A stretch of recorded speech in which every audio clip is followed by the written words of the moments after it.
Today is July 12th, 2013. We are at the Prairie Capital Convention Center in Springfield, Illinois. We are conducting an interview, a veterans interview of Mr. Philip Mette. Mr. Mette, my name is Cheryl Walker. I'm with the Illinois State Library. I will be interviewing you, and Miss Jewel will be the court reporter taking the transcripts. Mr. Mette was born November 2nd, 1951. And you were born in Effingham, Illinois? Florida. Oh, I'm sorry, in Florida, Illinois. Right. You live in Effingham. Yes. Mr. Mette, could you state for the record what branch of service you served in and what your highest rank was? I was in the United States Marine Corps, and my highest rank was E5 Sergeant. Would you like to tell your story and your history of your time in service? I graduated in May of '69 from Titapos High School.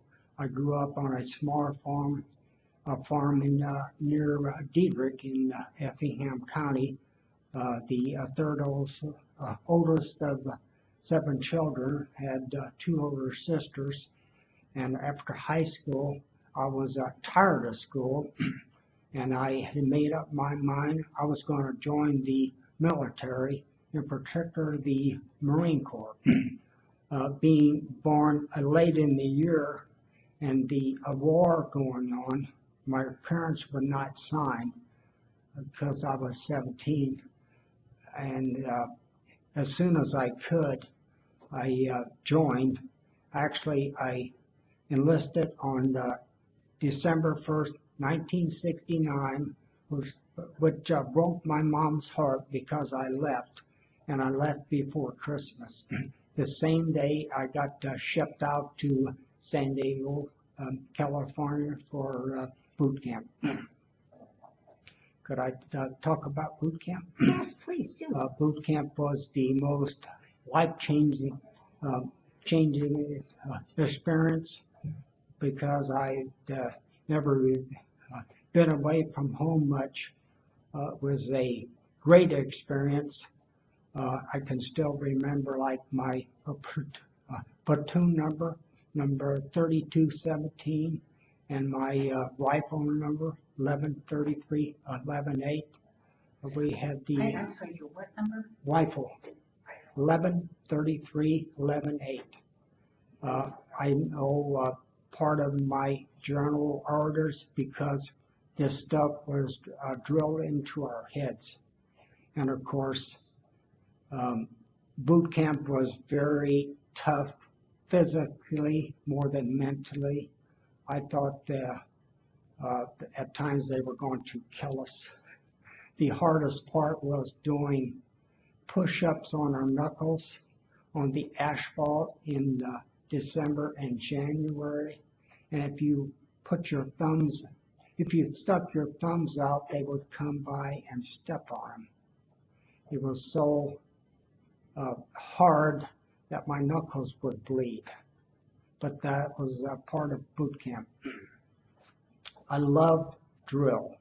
And I could still march today with the American Legion color guards. At that time, they were still drafting, so in boot camp we had college-educated recruits that were 26 or 27 years old, somewhat college-educated recruits, and then high school graduates like me that were 18, 19, or 20, and we had a few 17-year-olds, and some recruits, it was go to the military or go to jail. So we had a mix of everybody. I had nobody from home that I went with, but you adapt. Again, boot camp was a life-changing experience. I will do it again. Groundhog's Day, 1970, I graduated, and we were Marines. And that was a day I never forgot. After that day, we got shipped to Camp Pendleton, California for what's called basic infantry training. Every Marine is a basic infantry person and receives training. Camp Pendleton was tough. I remember getting up at 4 in the morning, sleeping in tents, long marches, walking through streams, always being cold, having wet socks. And the bathrooms were in trailers and they were filthy. That's just the way it was. After that training, I came home for like 20 days of leave on March 10th. I remember that. And pretty well, I think everybody went home. And then early April, I got sent to Camp Lejeune, North Carolina for dispersing school. And why did they make me a dispersing clerk or a pay clerk? The only thing I can figure out is in high school, I loved bookkeeping and I got straight A's. I love bookkeeping. And somebody must have said, that guy will make a good pay clerk. I don't know. No. I went in with no contract. Whatever they field they put me in, so be it. Camp Lejeune was good. We had, I don't know, 8 weeks of school or something like that. Of course, it was less restrictive. We had evenings free, weekends somewhat free. My free time was spent going to movies. We had a good mix of school classmates, probably 20 some. Again, we had high school Marines like me, and we had several, I'm going to say half had some college or were college graduates. I'm thinking 1 or 2 were CPAs. So, I got put in with the upper crust. I enjoyed school. When we finished, we had choices of where we were going. Camp Pendleton, California, Kansas City, Missouri on independent duty, and 2 slots to Hawaii. For some reason, maybe because I thought it would be easier or whatever, I chose Kansas City, Missouri for independent duty. So in, I don't know, middle of the June, I got, I reported to Kansas City, Missouri, to the Marine Corps Finance Center, which is on Bannister Road near the IRS. I'm thinking in the south part of the town. And it was good duty. It was independent duty. Kind of tough for a 18-year-old kid. We got, of course, extra money for quarters and food. It's called subsistence. Being a pay clerk, I knew all that. The down part was you had to budget your money, cook your meals, make sure you got up in the morning, ran a apartment. So I got exposed to roommates. Roommates can be a problem. I didn't really know how to cook, so I ate a lot of hamburger and maybe hamburger helper. Again, I really had to learn to budget my money because we got paid every 2 weeks, and if you ate out a lot, you went hungry. We are, of course, expected to have clean uniforms, shine your shoes, be at work every morning at 7:30 to about 4 or 4:30. I did get a old car from my dad, so I had a car, and I think 3 of us lived together in an old house, so I had the car to drive to work, which was probably, I don't know, 40 or 50 blocks. Again, it was tough being 18 and 19 years old. Maybe a regular base duty like Camp Pendleton would have been better, but that's what I chose. My job was I was there 27 months, June of 70 to September of 72. Originally, I was a pay clerk. I paid the reserves. There was like 40,000 reserves. Some in Illinois, like Decatur. And these days, they had the computers, but they were dinosaurs. We would fill out, let's say a Marine reservist gets promoted. Well, that affects his pay. So we had to fill out a form with his serial number, information, and a certain code, and that got sent to a key puncher who key punched a card, who then once a week sent it down to data processing, and they had a machine with these monstrous computers and tapes, and it was like 60 degrees in there.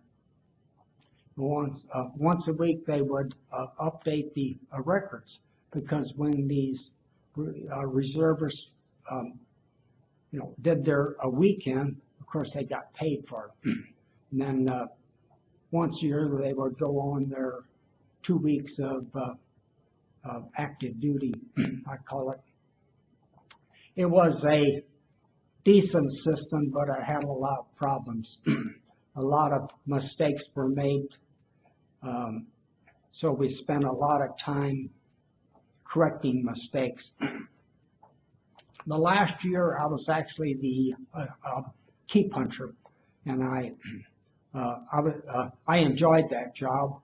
The downside was we worked with civilians, and it seemed like the civilians were bad at not getting their work done in a timely manner. And then on Friday, giving me all these papers to do, and I would be there till 8 or 9 o'clock on a Friday night trying to type up all this stuff or key punch all these changes. So, because they were going to run them at when I got done. So it was a lot of overtime, and of course we never got paid overtime. But I enjoyed the job. I found out if I'm busy, the time flew.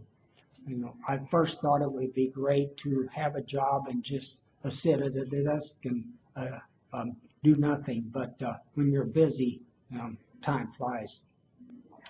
I remember what I liked about the Marine Corps was, of course, they were strict. Be there at 7:30. That's not 7:31. Shine your shoes. Your uniform needs to look pressed and neat. Once a week, we would have a inspection. Once in a while, we had training on Saturdays. Probably one of the best experiences from my 27 months in Kansas City was I went to night school. corporal named Doug Kelly, and I still stay in contact with him. Matter of fact, I seen him, I don't know, in 2012. He said, Mette, why don't you go to the local junior college in the evenings? And my first reaction was, I joined the Marine Corps because I hated school. Well, I didn't really hate it, but I thought about it, and I said, why not? So I took a psychology course, and I enjoyed it. And then I took, while I was there, Algebra 1, Algebra 2, English 1, English 2, keyboarding, or key punching, accounting 1, and speech. Time I got done, I had a half a year at college. And I want to thank the taxpayers, because I think it cost me like, $5 a class. I had to buy some supplies or something. So I found, again, my, great use of my free time. Instead of sitting in a bar drinking, I could go to school. By that time, again, I had this appreciation for higher education, which may have come from being in the dispersing school with those people that were college educated. While I was in Kansas City, I didn't really travel that much.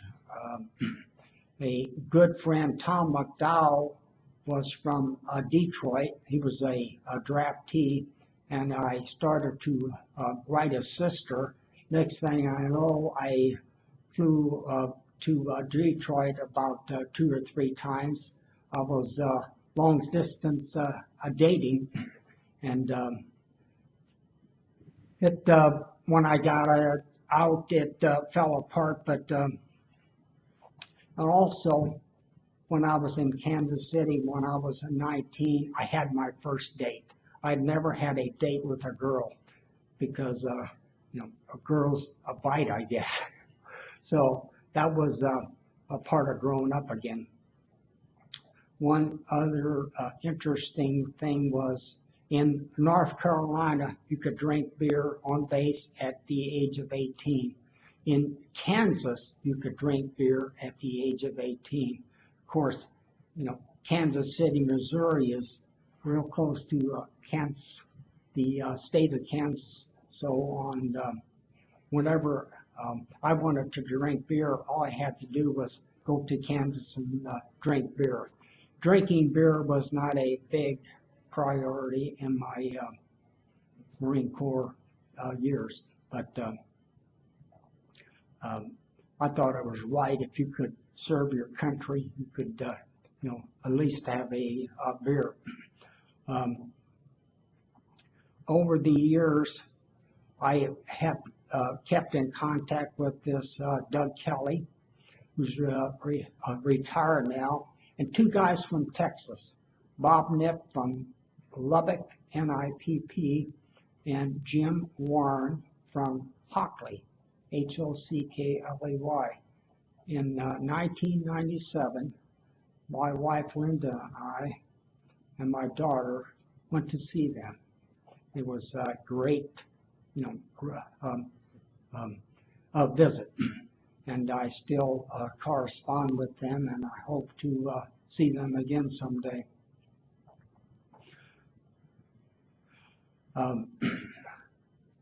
I could talk about after when I came home from Camp Pendleton, I made PFC, which is E2. In the fall of '70, I made E3, Lance Corporal. In the November of '71, I made E4, Corporal. And the beauty of making corporal is I no longer had to mop floors. Before that, E3s and below, every Thursday night we had a field day. working in an office, we had all these tile floors, and we would mop them, seemed like strip them, wax them, and buff them. I'm surprised we didn't ruin the floors, because guys would just take stripper and throw it on the floors. But that was the Marine Corps way, spitting polish. And then Friday mornings they had inspection, and it seems like they were good at finding something wrong. One time they complained that we did not dump the pencil sharpeners out. I mean, they're going to find something wrong, but that's the way it is. Being a pay clerk, we had to learn all the ranks, which I still know, and we had to learn the Navy ranks, enlisted and officer, and of course the Marine ranks, enlisted and officer. In about 1972, I had another goal, and that was I was going to leave the Marine Corps. I was, of course, on a 3-year enlistment, and I decided I'm going to go to college. So in the summer of '72, I applied at a college, Southern Illinois University at Edwardsville, not Carbondale, and the stars were lined up right. I could get up to a 90-day school cut. My enlistment was up on December 1st. On September 10th, I got released from active duty. It was a Sunday. My mom and dad were there, and neighbors and cousins, another couple. They came, they took the bus to Kansas City, because after that we went to see relatives in Kansas. And again, I never left the Marine Corps with hard feelings. It's just my time was over, and I have wanted to move on to the next level. So I can never forget the day I went in and the day I got out. I always said one of the best things I've ever done was to join the Marine Corps. The next best thing was to go to college, and maybe the third thing was to get married. But I'm sure, my wife Linda would say getting married is number one. Let me ask you, you were not stationed that most of your career as an Army, or excuse me, as a Marine.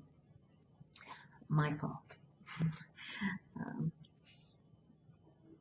Do you wish that you would have had that life on a military compound? Were you on a reserve compound? Actually, I think the federal government owned this building. It was not a base. Mm-hmm. That's why we had independent. That's why we lived in apartments. Our medical was taken care of by the local Air Force base, which was Richards Grabauer, which is, I think, since a long time closed. And that was a problem. They had enough to take care of their Air Force people and their dependents. And they treated us well, but it seemed like always felt like, we needed, maybe they needed more help. Did they have PX and, Yes, we had a PX, and I'm thinking every summer or so, maybe twice a year, a Navy reservist dentist would come in with a trailer and do minor dental work. If I had to do it over again, I think going to Camp Pendleton would have been better. Being that young, but you can't look back and maybe I've never went to night school, so you have to look forward. And again, I always say the Marine Corps was a positive experience for me. So much that I have two sons. That my second son is also a Marine. So. Living off in a general area, how was your experience and your acceptance with the civilian world during that time? Okay. I've always felt that maybe there was of course, the war was going on. It was unpopular. It was like, don't ever tell anybody you're in the military. It was like you felt like there were signs that said, no dogs, no Marines. So I never hardly told anybody I was in the military. When I went to the plaza or to a movie, I always went in civilian clothes. You were in the service at a time where your uniforms had to be starched. Yes. And pressed. Did you do that yourself? Or did you take those to a cleaners? The winter uniform was the green trousers, khaki shirt, long sleeve with tie, and the green, it's called a blouse. That was dry cleaned, and that almost broke me getting it dry cleaned. When we got to work, we could take the blouse off because it was too warm. Wearing a tie all day was a pain in the butt. I did not like that. The summertime, the summer uniform was great. Khaki pants, short sleeve shirt with the white t-shirt, and I could wash it, and I did, and I ironed it. I ironed my shirts and trousers a lot. So that's the way it was. So you didn't have to wear fatigues to work? No. I wore, of course, fatigues in Camp Lejeune in school. That would have been another thing, I guess, depending on your job. Of course, if I would have been in Camp Pendleton in an office, I assume I would have wore the same thing. Did you have to spit shine your shoes? Oh yes. We did not have patent leather, so a lot of evenings I would get the rag out and the polish, and of course polish your brass. I don't do that anymore. Did you use Brasso? Oh yes, yeah. Oh yes. What about when you spit shine? How did you spit shine your shoes? What did you use? Spit. You actually used it? Oh okay. yes. Okay. You weren't one of those that used ice? No.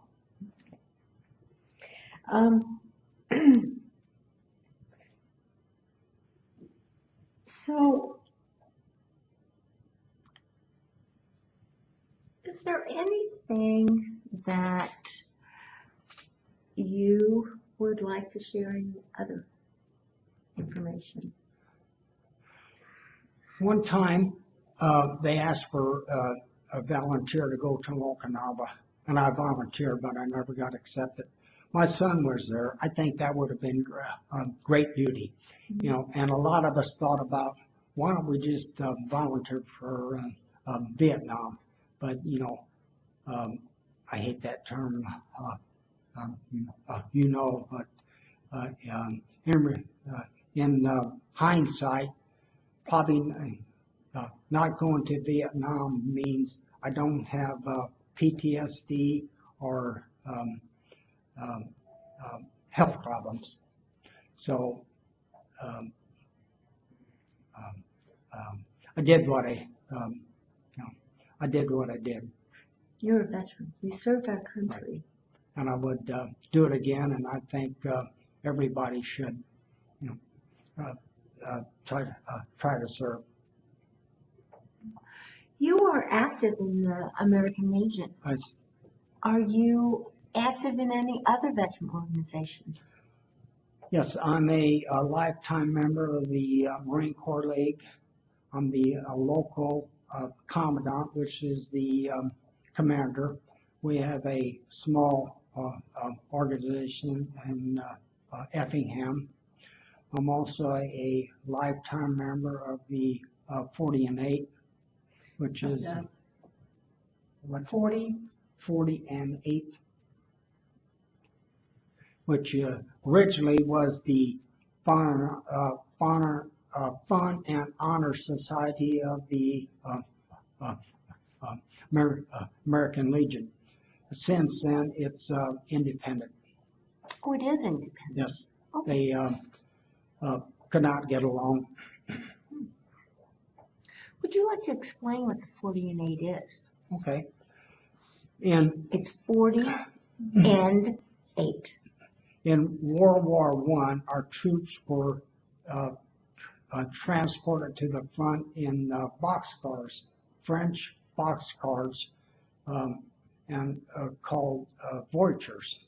And on the side of each boxcar was the numbers 40/8, which means it would hold 40 men or 8 horses. You know, after the war, they started the American Legion, and then some legionnaires thought we need a Fun and Honor Society for those who have excelled, and they started the 40 and 8. And originally, you had to be maybe a past commander. When I joined in '88, you had to be recommended and invited. And like a lot of organizations, it's struggling, but they have good programs. Are you active in any other organizations? Yes, I'm also active in Toastmasters. I got involved with Toastmasters because in 1993 I was told to organize or host a oratorical contest for the American Legion, and I needed judges. And somebody said, get a hold of the local Toastmasters. So I did, and they judged the contest. And after that, they said, come over here, come to the next meeting. So I did, and I joined Toastmasters, the local club in Effingham. And I'm proud to say that I'm about to get my distinguished Toastmaster. And it's been a good, asset for the American Legion for my leadership, because, of course, Toastmasters is public speaking and leadership. Okay.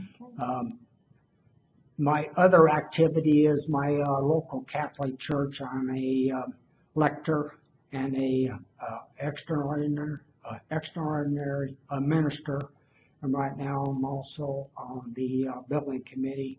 We are remodeling our church. And after that, I don't have any more free time. Well, Mr. Mette, I would like to thank you at this time. Do you have any other information you'd like to share? 2647157, that's my Marine Corps serial number. I'm thinking in 1970s, they did away with them. So I have one of the last ones, 2647157. It will always be there. Impressive. Well, at this time, I would like to say thank you for giving me the honor to interview you and take part in hearing your history and your story. And I would also like to thank you for you serving our country and being a part of our veterans. Thank you.